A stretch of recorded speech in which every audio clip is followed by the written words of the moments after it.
De cette crise, qu'allons-nous en faire? Spéciale dédicace à toi. De cette crise, qu'allons-nous en faire maintenant? Spéciale dédicace à ma mère qui nous a quittés il y a quelques jours, ce qui m'a littéralement brisé le cœur. Et la vie doit reprendre son cours et continuer, n'est-ce pas?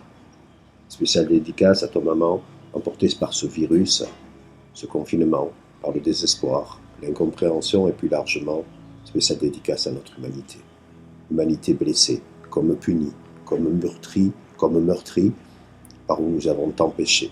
Notre manque d'humanité, justement, notre manque de compassion, de fraternité, d'intelligence collective, de raison, par notre égocentrisme, trop souvent, et cette avidité insatiable.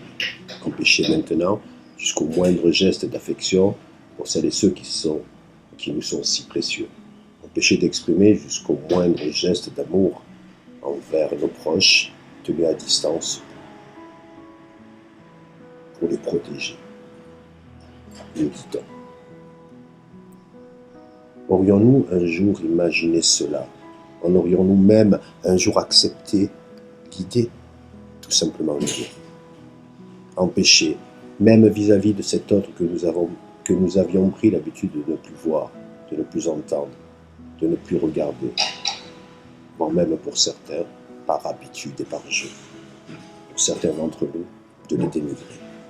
Humanité blessée, meurtrie, séparée dans ce confinement comme par un signe des temps, comme par une obligation absolue de laisser maintenant, un moment, notre planète, notre mère nourricière, notre mère nature, le ciel, la terre et notre humanité prendre son souffle. Souffler, souffler, souffler un moment, même dans l'inconfort de le faire derrière un masque, devant tant d'aberrations, tant d'injustices, et ce manque même de reconnaissance pour nos moyens d'existence qui nous sont offerts gratuits. Pourtant, pour ces moments de bonheur simples et gratuits qui nous sont offerts, sacrifiés, menacés, dénigrés si facilement et si puissamment sur l'autel de notre incroyable ingratitude et cette avidité.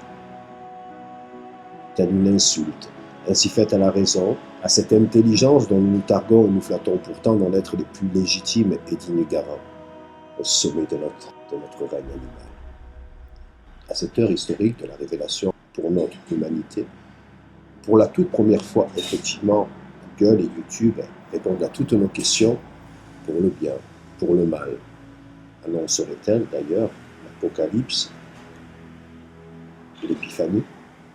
À cette heure symbolique de la séparation des grandes eaux, où la raison économique, le matérialisme, l'exigence de protéger la vie, le développement durable, et le spirituel se font face, où la lumière et l'obscurantisme s'opposent, où l'amour du vivant et l'instinct de mort se dressent face l'un à l'autre, tel un Dieu bon et un démiurge dans un combat ultime. Au sorti de cette retraite spirituelle offerte, imposée au monde et à notre humanité comme un signe, une dernière chance peut-être à saisir pour se reprendre et reprendre son souffle. Aujourd'hui, j'y vois pour ma part la nécessité de faire le point, de choisir maintenant. Quel lendemain? Et quel lendemain allons-nous choisir? Allons-nous construire, reconstruire peut-être? Qu'allons-nous faire? Qu'allons-nous laisser en témoignage, en héritage de notre passage? Quel paradis ou enfer allons-nous vivre maintenant? Allons-nous faire comme si de rien? Les grandes eaux se sont élevées, face à face se dressent maintenant. Et je pense à ces enfants de lumière, comme j'aime à les appeler, qui se mettent en ordre de marche. Spéciale dédicace à celles et ceux qui nous ont quittés et nous inspirent. Nous sommes leur héritage et la seule raison aujourd'hui pour eux d'avoir été. Qu'allons-nous en faire en tant que personne, en tant qu'entrepreneur, en tant que parent, en tant qu'enfant?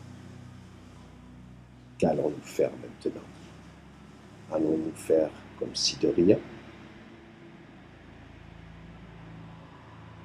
Merci d'avoir pris le temps d'écouter ce petit texte que j'ai écrit et que j'ai tenu à partager avec toi. Et surtout, prenez bien soin de vous, prenez bien soin de vos proches, inventons ensemble et créons ensemble ce monde dont nous rêvons. Quant à moi, je te souhaite tout le meilleur dans la vie, tout le meilleur.